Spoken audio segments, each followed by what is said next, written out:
We're here after the morning walkthrough. We're with special teams coach Mike Priefer. I'll tell you what, the one thing I've always noticed about special teams, it gets forgotten by some, but it's amazing how much effort it takes to look effortless out there, isn't it? Yeah, there's a lot of effort involved, and we tell our players right when they get here that it's all about want to. They have to have a desire to play special teams, and you have to really want to be good at it and to work at all the techniques and fundamentals that we teach these guys. You know, everybody talked about, obviously, we had a field goal issue at the end of the year, but we've got a really reliable kicker in there, and he comes right out to us and says, I'm the #1 kicker in the NFL, and I believe it. How important is that confidence for a bounce back? Well, and it's not false confidence. It's not false bravado at all. He is very confident. He's very strong. He's stronger than he ever has been since he's been in the NFL.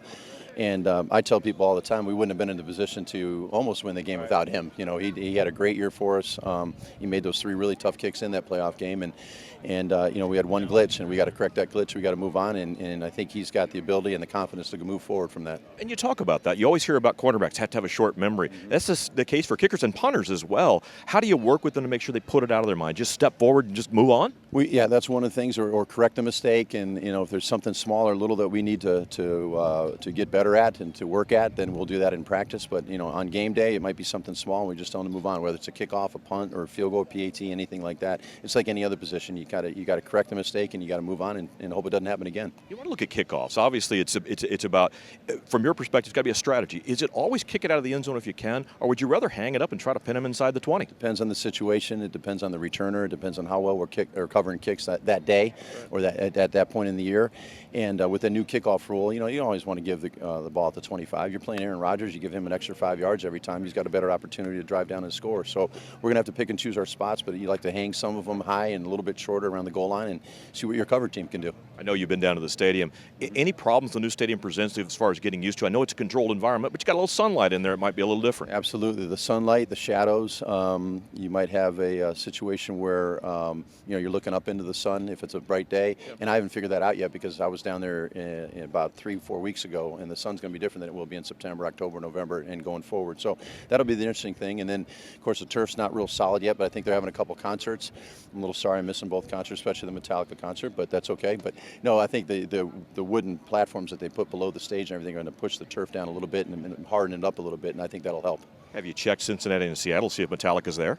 No, I haven't. If they were, I probably wouldn't have time to go see him play or go see him perform. I think that's an off-season type thing. But I did see The Lion King at Hennepin Theater downtown with my youngest daughter, Katie. How was that? That was great. And I love that's kind of a father-daughter thing we do every year. Absolutely. You know, one of the things you talk special teams, people think kicker, punter. There's a lot more to it than that. You've got your actual coverage teams, you've got your blocking teams, and a lot of times you're filling that with rookies. How difficult is that to acclimate them into on their first year? Well, the first thing is they probably haven't played special teams at least since maybe their freshman year in college or even in high school. And when they get here, obviously athleticism is there, and again, they have to have that want to. They need to be tough and disciplined, give great effort.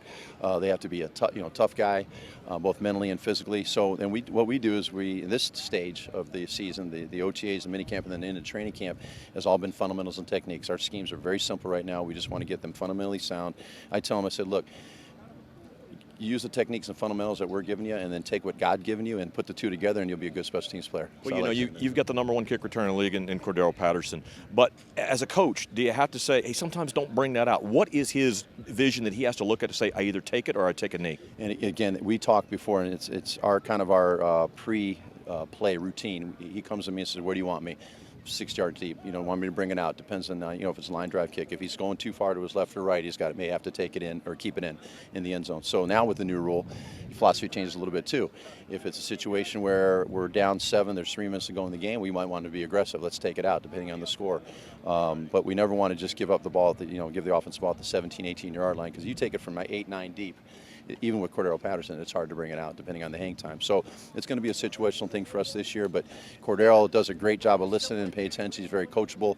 He's got to work on some things too. Obviously, ball security. He's got to make sure he maintains ball security at the end of every play.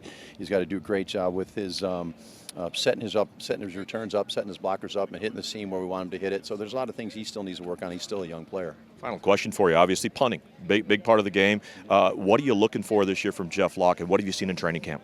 He had a great spring, and he needed to because we put a little bit of pressure on him. We talked about bringing in a guy for camp. If he didn't have a good spring, he responded well, had a good spring. So the big thing with Jeff is we want him to be consistent. We're going indoors now. You have to be a consistent punter indoors. You have to be a consistent directional punter indoors.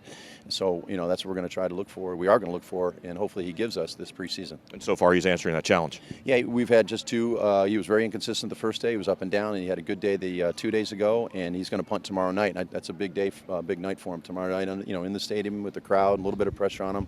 We're going to move the ball and put him in different situations and see how he responds. Terrific. Listen, I appreciate you stopping by. We wish you the best of success in 2016. Appreciate it. From Mankato, I'm Tom Moore with Mike Priefer.